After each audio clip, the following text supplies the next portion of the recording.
Bismillahirrahmanirrahim. Assalamualaikum warahmatullahi wabarakatuh. Lillahi ta'ala al-Fatihah. A'udzu billahi minasyaitonir rajim. Bismillahirrahmanirrahim. Alhamdulillahi rabbil alamin. Ar-Rahmanir Rahim Maliki yaumiddin. Iyyaka na'budu wa iyyaka nasta'in. Ihdinas siratal mustaqim. Siratal ladzina an'amta 'alaihim ghairil maghdubi 'alaihim waladdallin.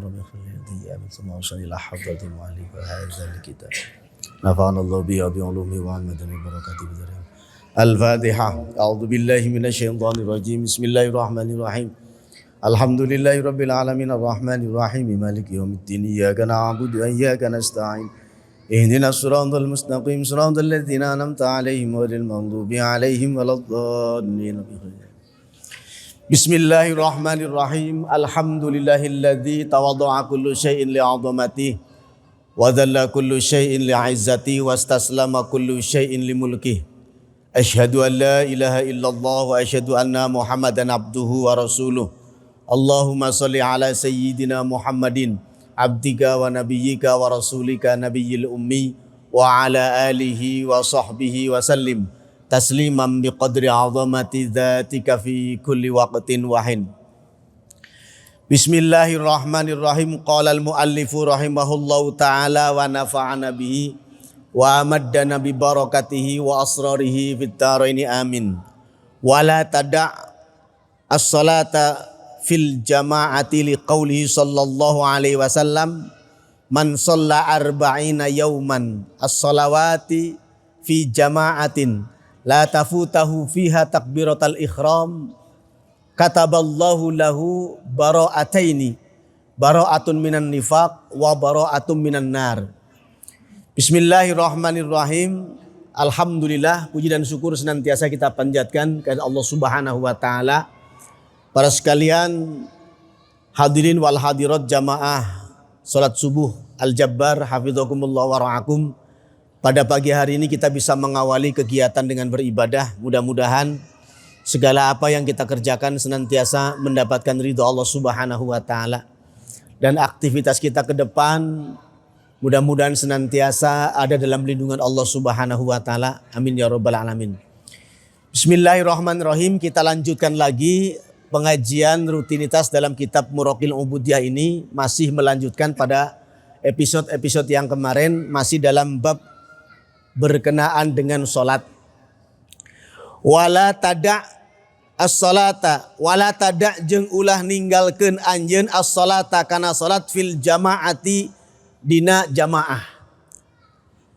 Dalam kajian pertama ini kita dianjurkan dalam kitab ini wala tada' as-salata fil jamaah. Jangan engkau tinggalkan sholat,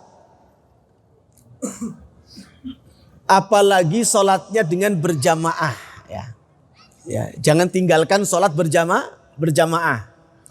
Karena ini merupakan fadilah yang luar biasa. Ya. Liqauli sallallahu alaihi wasallam, karena ayat dawuhna Kanjeng Nabi, man shalla arba'ina yauman as-salawati fi jama'atin la tafutau fiha takbiratul ihram kataballahu lahu bara'atain. Barang siapa, kata Kanjeng Nabi, barang siapa yang melaksanakan sholat berjamaah selama 40 hari, tidak pernah tertinggal takbiratul ihram bersama imam, kataballahu lahu bara'atain, maka Allah mencatat baginya 2 kebebasan. Apa itu? Pertama, bara'atun minan nifaq. Dia terbebas dari label orang munafik. Nah, maka ini penting ya. Kenapa kalau kita itu di masjid ya Nabawi juga kita sholat arba'in ya. Sholat arba'in itu artinya apa? Selama 40 waktu 40 hari kita tidak meninggalkan sholat berjamaah di masjid ya. Maka ini penting ya. Dan diusahakan, bahkan ada fadilah yang lebih hebat ketika kita dalam keadaan susah, tapi bisa melaksanakan aktivitas dengan sebiasanya, maka itu fadilahnya luar biasa. Contoh, kita dalam perjalanan, misalkan dari Bandung menuju ke Jakarta. Padahal kita biasa sholat jamaah, atau kita biasa sholat duha misalkan. Maka walaupun dalam perjalanan dia mengusahakan sholat berjamaah atau sholat duha, maka fadilahnya lebih hebat. Ya, maka terkadang kalau orang yang nggak ngerti ilmu fikih, tapi itu biasanya kalau orang yang ahli ilmu fikih, dia menggampangkan sesuatu. Tapi kalau dia tahu ilmu akhlak ibadah, maka dia akan mengusahakan ibadah sebaik mungkin. Contoh, orang kadang mengambil grade-nya ibadah itu kadang menerjemahnya begini. Wa'budillaha mastata'tum. Ibadahlah engkau, kalau dalam bahasa ilmu fikih, bahasa syariat, ibadahlah engkau semampumu. Mastata'tum. Ibadahlah engkau ke Allah semampumu. Coba kalau bahasa semampumu biasanya mengambil grade paling tinggi apa paling rendah? Paling rendah. Padahal kalau terjemahnya orang yang akhlak ibadahnya kuat, wa'budillaha mastata'tum, ibadahlah engkau kepada Allah semaksimal mungkin. Loh, kalau bahasa semaksimal mungkin berarti bagaimana? Ambil grade paling tinggi apa paling rendah? Paling tinggi. Maka kalau kita mengatakan, kita mah ibadah semampunya. Betul, andai kata dalam keadaan diri kita ada madorot. Apabila dalam diri kita ada udur, itu baru kita mengatakan ibadahlah kepada Allah semampumu.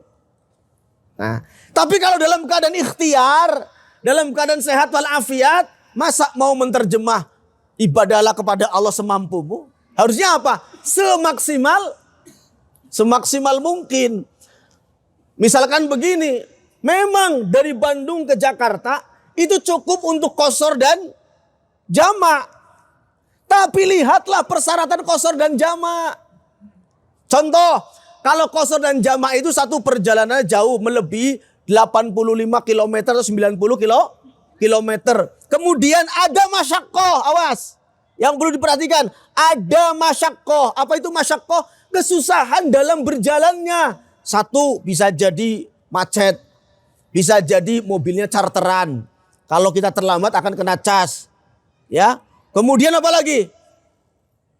Jalannya susah. Ya. Medannya susah. Itu boleh. Dalam keadaan hujan yang sangat kencang, kemudian ada disaster, bencana.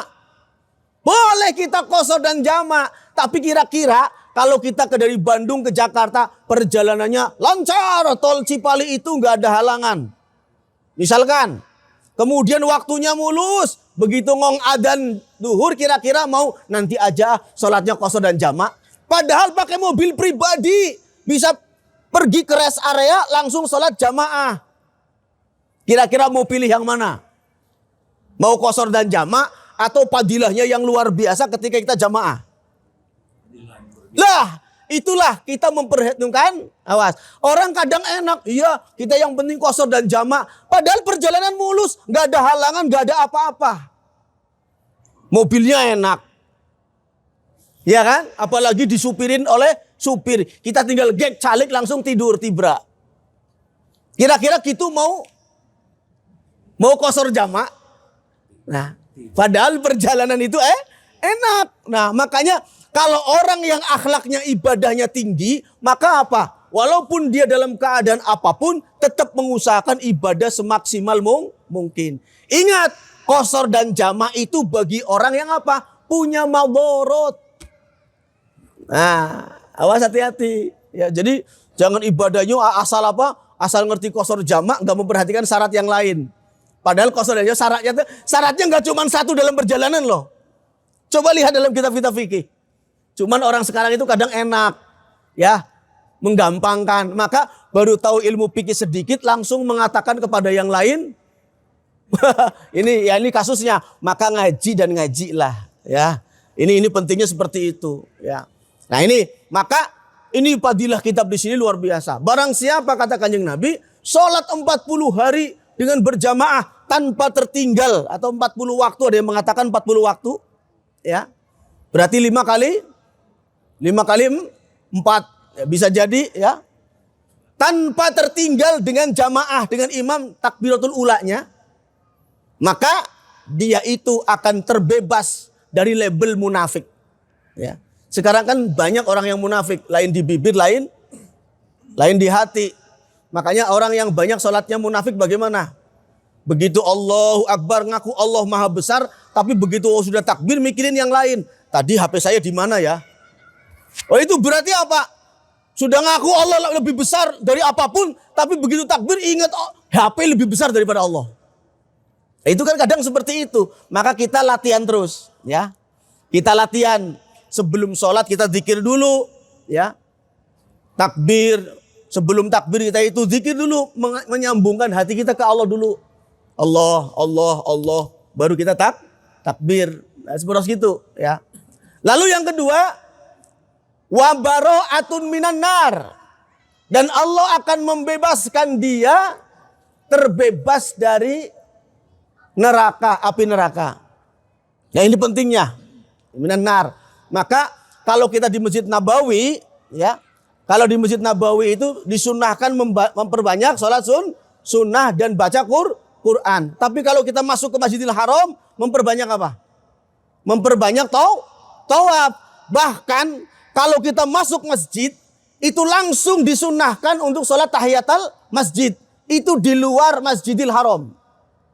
Berarti masjid, entah itu Masjid Nabawi, entah itu Masjid Al-Jabbar, atau Masjid Tahun. Kalau masuk masjid pertama itu dianjurkan sholat tahiyatul masjid. Tapi kalau masuk Masjidil Haram, maka yang dianjurkan bukan tahiyatul masjid. Tapi apa? Tawaf dulu. Oh. Kalau tawaf di atas, Pak, saya sudah ngalamin itu. Kalau tawaf di lantai 2 atau lantai terakhir, itu coba bayangkan. Yang harusnya, ya satu putaran itu, ya kalau saya kan 400 meter kali 2 ya. 400 meter kali 2. Ya kalau tawaf itu kan kalau di dekat Ka'bah ya ambil lingkaran paling kecil kan. Tapi kalau di atas itu mengelilingi Masjidil Haram itu, wah itu kakinya luar biasa. Maka bagusnya tawaf itu di bawah kalau yang mampu. Ya, kalau yang mampu bisa dibawa terus, ya. Tapi kalau misalkan karena ada madorot ya bisa pakai nyewa skuter, ya itu seberapa real itu ya, langsung bisa pakai keliling pakai skuter itu dengan catatan, ya pundak kiri kita tidak boleh berpaling dari apa? Dari itu Ka'bah ya. Nanti, nah itu seperti itu. Kalau di Masjidil Haram maka disunahkan tawaf terlebih dahulu. Tapi kalau masjid yang lain sholat tahiyatul masjid. Nah ini penting sekali. La siyama as-subha. Nah terlebih-lebih kita sholat jamaah subuh. Itu fadilahnya luar biasa. Maka kalau bahasa-bahasa yang kita ketahui para sekalian sebenarnya apa? Kenapa kalau maghrib, kalau isya itu dikatakan sholat jamaah biasa. Tapi kalau subuh kenapa ada istilah para pejuang subuh? Bener gak? Betul gak ada istilah para pejuang subuh? Ada itu. Ya, pejuang subuh artinya orang yang betul-betul mengusahakan bisa berjamaah salat subuh. Ada gak Bapak dan Ibu sekalian mendengarkan para pejuang maghrib? Tidak. Jarang itu. Ya, karena apa? Betul-betul subuh itu luar biasa. Ya, kamu wayah kieu tanya, ya, kertiris kieu, ya. Luar biasa perjuangan anak, ya. Nah ini penting. Fadilahnya luar biasa. Fa innal jama'ata fiha afdalu minal jama'ati fil isya. Tuh. Salat subuh dengan berjamaah pahalanya lebih hebat daripada salat berjamaah salat isya. Oh, berarti salat isya juga pahalanya besar. Tuh. Makanya ini penting ada tingkatannya. Kemudian wahadi afdalu minha min sa'iris salawat. Dan salat subuh ini lebih utama dari berbagai macam salat wajib.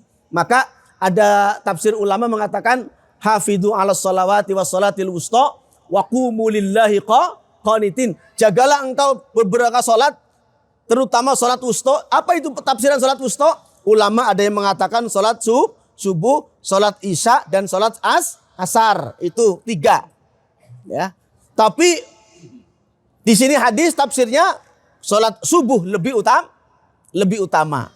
Dan ini luar biasa ya. Makanya Pak Ustadz, Pak Kiai, boleh nggak sih orang yang selalu ibadah tapi mikirnya pahala terus? Boleh nggak? Ya boleh sih boleh, tapi kadarnya jangan terlalu. Karena pahala itu bukan tujuan. Tujuan kita itu apa? Lillah. Karena Allah. Kalau dikit-dikit ngitung pahala, lama-lama jadi akunting pahala nanti. Tukang hitung pahala gitu kan. Dan begini Pak, dalam kitab Hikam diterangkan ciri-ciri orang yang jauh dari ikhlas, min syawaibil ikhlas, itu ru'yatul a'mal. Tuh. Orang yang jauh dari ikhlas itu selalu apa? Melihat amalnya terus. Oh, malam ini saya sudah tahajud, pahalanya udah banyak. Oh, saya udah habis umroh. Kalau sholat 2 rakaat di Masjidil Haram seperti sholat 1 rakaat aja berapa? 1.000. Oh, saya sudah pulang umroh dari Masjidil Haram itu kalau sholat 1 rakaat 100.000, masih banyak stok pahala. Akhirnya begitu nanti. Karena apa? Tadi min syawaibil ikhlas ru'yatul a'mal. Yang akan mengkontaminasi sifat ikhlas itu selalu melihat amal. Saya sudah sedekah kok 100.000 hari ini. Ya, apalagi kalau sudah beramal diomong-omong. Ya, saya semalam itu tahajud nikmat sekali. Diomong-omong ke orang. Awas, ini jangan-jangan nanti kita ru'yatul a'mal. Ya, terlalu melihat amal. Atau yang kedua, yang akan mengkontaminasi ikhlasnya luntur dari keikhlasan itu apa? Al-i'timadu alal a'mal. Selalu mengandalkan amal. Tuh. Jadi amal kita itu jangan diandalkan. Yang diandalkan apa? Allah. Dengan ikhtiar yang luar biasa. Maka kita bisa ke Masjid Al-Jabbar ini karena Allah. Kita bisa beribadah itu karena Allah. Bukan karena diri kita. Oh, jangan mentang-mentang. Ya, kita bisa sehat itu karena siapa? Karena Allah, bukan karena dokter.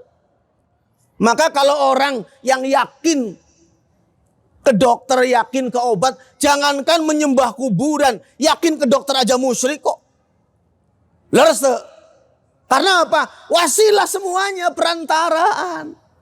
Tuh, makanya dulu saya baca kitab saya lupa, itu Nabi Musa suatu saat terkena penyakit. Begitu terkena penyakit, beliau itu munajat kepada Allah. Ya Allah, aku ini sakit ya Allah, beri aku kesembuhan. Lalu ada wahyu, Nabi Musa dikasih wahyu. Hei Nabi Musa, kamu datang ke gunung itu, naik ke atas, di atas itu ada daun, lalu engkau makan, insya Allah penyakitmu sembuh. Itu wahyunya seperti itu. Akhirnya apa? Dalam keadaan sakit, Nabi Musa itu naik ke gunung. Ya, begitu ketemu daun yang direkomendasikan oleh Allah melalui wahyunya, Nabi Musa langsung membersihkan dan menelan, mengunyah, masuk. Kemudian apa? Sembuhlah dengan seketika penyakit itu. Lalu beliau bersyukur ke Allah. Yang namanya penyakit bisa jadi kambuh. Akhirnya apa? Selang waktu lama, Nabi Musa merasakan sakit lagi yang sama. Akhirnya apa? Yang diingat Nabi Musa itu cuma daun tadi. Daun yang diwahyukan oleh Allah untuk bisa menyembuhkan penyakitnya. Dengan hati yang sangat senang, tahu obatnya, dia langsung menuju ke gunung lagi, memakan daun yang direkomendasikan. Ternyata apa? Tidak sembuh. Tidak sembuh. Akhirnya apa? Beliau bermunajat lagi. Ya Allah, kenapa demikian ya Allah? Akhirnya diingatkan oleh Allah. Hai Nabi Musa, sakitmu yang pertama engkau selalu mengingat ke aku. Begitu sakitmu yang kedua, kamu pertama kali yang diingat bukan aku, tapi daun itu. Loh, jadi kalau kita itu bukan obatnya yang membuat kesembuhan, tapi bismillahnya. Pertolongan Allah, bukan kita kuatnya bisa naik kendaraan, tapi apa? Allah yang memberikan kekuatan. Maka awalilah selalu dengan berdoa. Nah, ini penting ini, ya. Makanya ikhlas itu sirrun min sirri kata Allah.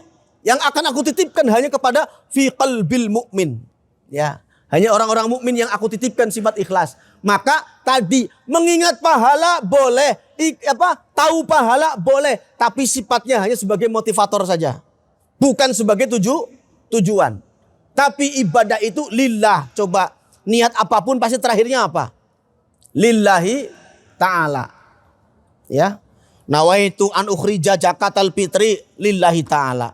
Usolli fardul maghribi salasa raka'atin makmuman au imaman mustaqbil qiblah fardhu lillahi ta'ala. Semua apapun niatnya terakhirnya lillahi ta'ala. Adapun penamaan di depan itu sebagai ta'yin. Ta'yin itu dalam kitab fikih itu ada yang wajib, ada yang tidak. Kalau sholatnya fardu wajib ta'yin. Kalau sholatnya sunnah tidak wajib ta'yin. Apalagi sholat mutlak nggak boleh ta'yin, nggak boleh. Tidak wajib ta'yin. Ta'yin itu menentukan. Ya, nah itu dalam kitab-kitab yang lain itu dibacakan seperti itu. Ya. Selanjutnya tadi ya, jadi sholat subuh itu pahalanya lebih hebat daripada sholat-sholat yang lain.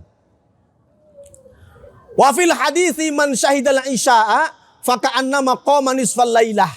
Wa man syahida subha faka'annama qama lailah tamma.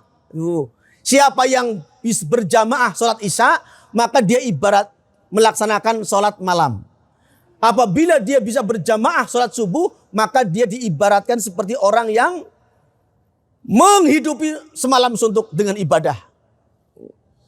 Jadi para pejuang subuh ya, makanya disebut pejuang subuh ya. Cuman gak ada istilah bagi pejuang-pejuang yang lain. Dalam ibadah maksudnya dalam sholat ya. Gak ada pejuang maghrib, gak ada pejuang isya, gak ada pejuang asar. Yang ada pejuang subuh ya. Ini berarti diksi aja sudah diberikan oleh Allah lebih hebat ya. Coba kalau kita mengaji tentang diksi Al-Quran. Wah, surat Fatihah aja. Nggak usah jauh-jauh surat Fatihah. Mempelajari diksi surat Fatihah. Itu kita nggak ada apa-apanya lah ya. Karena Fatihah itu dibagi 3 termin ya. Termin pertama ayat untuk manusia. Termin kedua ayat untuk Allah. Dan termin ketiga untuk ya. Kan lagi untuk ada pembagiannya. Dan kalau kita ngaji bismillah saja. Membahas huruf ba-nya saja dalam bismillah, kita nggak akan cukup berhari-hari dengan halaman ini. Nah ini para sekalian, maka sholat subuh dengan jamaah itu luar biasa fadilahnya. Ya. Bisab'in fa'in kunta tatasahal ay tatasamah fi misli hadzal ribhi fa ayyu faidatin dzalaka fi talabil ilmi. Kalau engkau meninggalkan fadilah yang begitu besar ini, maka manfaat apa dari tolabul ilmimu? Artinya sudah ngaji ilmu tapi nggak mengambil ilmu yang fadilah yang luar biasa ini, maka ilmu yang manfaat yang bagaimana yang dimaksud? Tuh. Berarti mudah-mudahan kita bisa mengamalkan ya. Kalau udah tahu fadilahnya ini dalam keadaan apapun ya kecuali tadi madorot. Kalau orang yang punya masyaqqah, punya madorot, punya kesusahan, silakan ibadah mastata'tum, ibadah semampunya. Tapi kalau kita dalam keadaan sehat, ibadahlah semaksimal mungkin. Karena terjemahnya itu beda. Ya awas, makanya kalau yang ngajinya cuma terjemah, itu nggak cukup. Ada translation, ada interpretation, apalagi apa? Ya, membaca pun ada reading, scanning, skimming. Apalagi? Tadi saya dulu kuliah di S1 bahasa Inggris itu ada istilah seperti itulah. Ada reading, skimming, scanning, ya banyak ya. Kemudian kalau kita itu terjemah juga ada translation, ada interpretation, macam-macam. Makanya kalau kita cuman terjemah nggak cukup. Contoh aja, kalau alhamdulillahirabbil alamin, kalau terjemahnya begini, segala puji bagi Allah, Tuhan seluruh sekalian alam, yang merajai seluruh sekalian alam, itu terjemah. Tapi kalau tafsir, alhamdulillah, al itu memiliki 4 makna. Ada al yahdidih, ini ada al istighraqil afdal, ada al jinsi, macam-macam. Alnya aja dibagi 4. Hamdu juga dibagi 4, itu tafsir. Tuh. Tapi kalau cuma terjemah tadi, segala puji bagi Allah, begitu aja. Tuh. Makanya nyaris kalau kita ngaji Quran gak pakai tafsir, jauh. Ya, apalagi menggali hukum pakai terjemah. Bahaya, bukan jauh lagi, bahaya. Ya, ini pentingnya ngaji. Nah, Demikian para sekalian yang bisa disampaikan pada kesempatan pagi hari ini. Mudah-mudahan mendapatkan ilmu manfaat dari Allah Subhanahu wa taala, dan ke depan sampai kapanpun mudah-mudahan diberikan kesehatan oleh Allah Subhanahu wa taala. Amin ya rabbal alamin. Lillahi taala al-Fatihah. A'udzubillahi minasyaitonirrajim. Bismillahirrahmanirrahim. Alhamdulillahirabbil alamin. Arrahmanirrahim. Maliki yaumiddin. Iyyaka na'budu wa iyyaka nasta'in. Ihdinas siratal mustaqim. Shiratal ladzina an'amta 'alaihim ghairil maghdubi 'alaihim waladdallin. Karena barusan sebelum sholat jamaah subuh saya ada tembusan dari Pak Ketua MUI. Nanti Pak Ikhwan ada dari rekan-rekan Brotherhood mau menyampaikan katanya. Jadi saya singkat saja. Mudah-mudahan acaranya lancar. Wallahul muwaffiq ila aqwamit thoriq. Assalamualaikum warahmatullahi wabarakatuh.